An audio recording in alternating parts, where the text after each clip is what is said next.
दोस्तों, आज इस वीडियो में मैं आप लोगों को लाइन टेस्टर के बारे में बताऊंगा। लाइन टेस्टर नॉर्मली लोग सोचते हैं कि एक बहुत ही आसान है चेक करना, बट इसके बहुत सारे बेसिक फीचर्स हैं जिसके बारे में लोगों को पता नहीं चलता कि ये काम कैसे करता है और इसको कहाँ पे यूज़ करना है, इसका क्या रेटिंग है।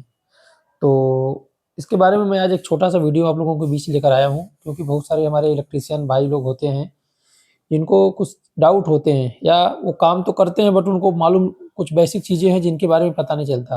वो चेक करना तो पता है, लेकिन चेक करने के साथ-साथ कभी-कभी वो कुछ गलती कर बैठते हैं जिसकी वजह से जान जाने का खतरा होता है या आग जल लगने का चांसेस रहता है या कभी-कभी इलेक्ट्रिक शॉक की वजह से बड़ा दुर्घटना होने का चांस रहता है।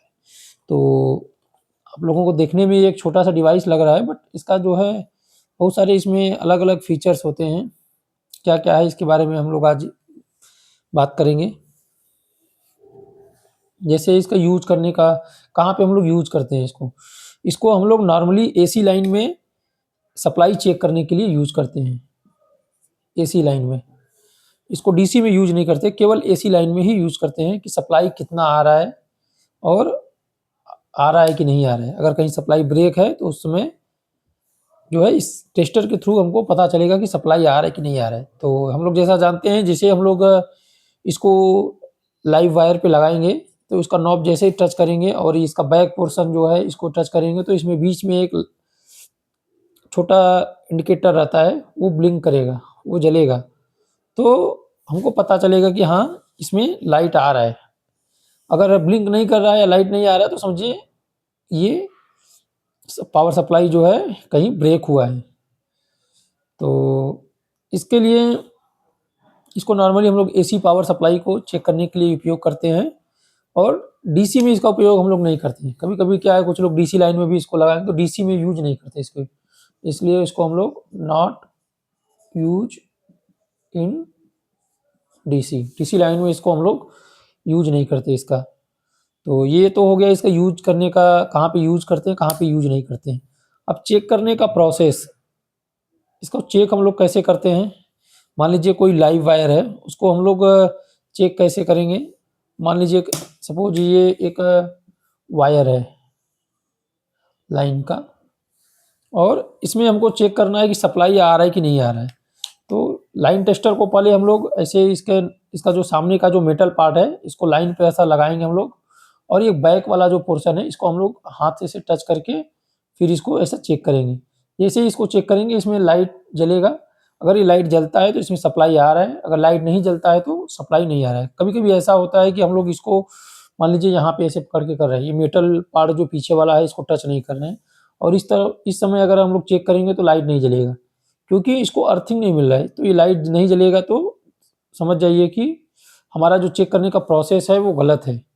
इसके लिए जब भी हमको चेक करना है तो इसका बैक वाला जो ये पीछे का पोर्शन है इसको ऐसे करके फिर ही इसको चेक करना है। तो ये इसका चेक करने का प्रोसेस हो गया। बहुत बार लोग ऐसा क्या करते हैं कि नज़दीक में पकड़ के चेक कर लेते हैं या हाथ से कहीं बॉडी कोई टच जो है मेटल पार्ट में यहाँ से हो गया। तो इसके लिए यहाँ पे अगर हम लोग ऐसा कुछ पकड़ के चेक कर रहे हैं या कुछ पकड़ने में कुछ ऐसा असावधानी बरतते हैं तो इसमें हमको शॉक लगने का चांस है। इसलिए हमको जो ये इंसुलेशन पार्ट है वो उसको पकड़ के ही चेक करना है और साथ में इसका जो बैक वाला पीछे वाला मेटल पार्ट है इसको भी टच करके ही चेक करना है। तो ये इसका चेक करने का प्रोसेस हो गया। और चेक करते ध्यान देना है कि लाइव वायर में कहीं भी हमारा हाथ जो है टच ना हो।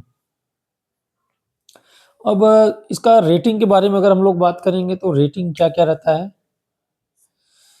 जैसे कोई भी टेस्टर है या कोई भी डिवाइस, इलेक्ट्रॉनिक डिवाइस अगर उसको डिज़ाइन किया जाता है तो उसका डिज़ाइन एक उसका वोल्टेज रेटिंग होता है, करंट रेटिंग होता है कि हाँ, इतने वोल्टेज तक हम लोग चेक कर लेते हैं। तो हर एक लाइन टेस्टर पे उसका वोल्टेज रेटिंग लिखा रहता है। जैसे इसमें देखिए, आप लोग ध्यान से देखेंगे तो लिखा हुआ है ये 500 वोल्टेज एसी। तो इस लाइन टेस्टर का जो डिज़ाइन है ये 500 वोल्टेज एसी का है, ये टपरिया कंपनी का है। तो इसका जो रेटिंग है हम लोग बोलेंगे 500 वोल्टेज, वोल्टेज एसी मतलब 500 वोल्ट का अल्टरनेटिंग करंट इसको हम लोग चेक कर सकते हैं मैक्सिमम। उससे ज़्यादा है, मान लीजिए कभी-कभी 11,000 वोल्ट का कोई वायर गिर गया, केबल गिर गया या कोई 22,000 वोल्ट है, या मतलब 500 वोल्ट से ज़्यादा है, तो अगर इसको हम लोग चेक करना है तो ये एक अनसेफ है। तो इसके लिए हमको जानना ज़रूरी है, कोई एचटी लाइन में इसको टच नहीं करना है, केवल एलटी लाइन में ही इसको चेक करना है। तो only for LT line, not for HT. LT line के लिए हमको यूज़ करना है। तो ये इसके लिए इसका रेटिंग हमको नॉर्मली सभी लाइन टेस्टर का वैसे 500 वोल्ट ही होता है मैक्सिमम, तो इससे ज़्यादा है तो इसको चेक नहीं करना है इस टेस्टर से। और अब इसका सेफ्टी के बारे में अगर हम लोग बात करें तो क्या क्या सेफ्टी है, तो जो सेफ्टी से रिलेटेड इसका जो पॉइंट है, हम लोगों को चेक करते समय जैसा मैंने पहले भी बताया था कि इसका मेटल पार्ट को हाथ से टच नहीं करना है। मेटल पार्ट को हाथ से अगर टच करेंगे तो शॉक लगने का चांस है। दूसरा, कभी कभी ऐसा होता है, 2 तार होता है, मान लीजिए कोई 3 फेज सप्लाई गया है और ये न्यूट्रल है, ये L1 हो गया, ये L2 हो गया, ये L3 हो गया, ये न्यूट्रल हो गया। तो ये 3 फेज लाइन है और इसमें मान लीजिए हमको टेस्टर से हमको चेक करना है L1 में, तो हमको जब लगाने का जो सिस्टम है वो L1 में ही ऐसे लगा के हमको पकड़ के चेक करना है। ऐसा ना हो कि हम ऐसे चेक करते समय L1 और L2 दोनों में टच हो जाए। तो इस कंडीशन में क्या होगा, L1 और L2 शॉर्ट हो जाएगा और स्पार्क भी करेगा, आपका टेस्टर भी खराब हो सकता है और भी दुर्घटना या कुछ इंसिडेंट होने का चांसेस है। तो इस चीज़ का हमको ध्यान रखना है, चेक करते समय आपस में टच ना हो। दूसरा, जैसा कि हमने पहले बताया था, इसका जो है सप्लाई 500 वोल्टेज है, से कम का ही हमको करना है, इससे ज़्यादा नहीं होना चाहिए। इससे ज़्यादा अगर है तो फिर समझ लीजिए आपको दिक्कत हो सकता है। इसलिए 500 वोल्ट एसी या उससे कम का वोल्टेज है तभी हमको इसको चेक करना है। हाँ, एक चीज़ ये भी है, अगर ये कम वोल्टेज, ज़्यादा कम वोल्टेज है तो ये लाइट जो है ब्लिंक भी नहीं करेगा, ये लाइट जलेगा भी नहीं, ये भी चीज़ ध्यान देना है। मान लीजिए 25 वोल्ट एसी है या 50 वोल्ट एसी है, ऐसा कम सप्लाई है, तो आप सब समझ लीजिए इसको लगाएंगे तो आपको लाइट जलेगा नहीं, क्योंकि कम वोल्टेज में आपको या कभी कभी हल्का जलता भी है तो आपको पता नहीं चलेगा कि हाँ जल रहा है नहीं जल रहा है। तो कोशिश यही रहना चाहिए हमारा 220 से 420 500 तक चेक करने के लिए। तो ये हो गया इसका सेफ्टी पॉइंट। और अगर कभी कभी ऐसा होता है कि लाइन टेस्टर जो है ये क्रैक हो जाता है या कुछ डैमेज हो जाता है मैकेनिकली, तो उस कंडीशन में उसको चेंज कर देना है।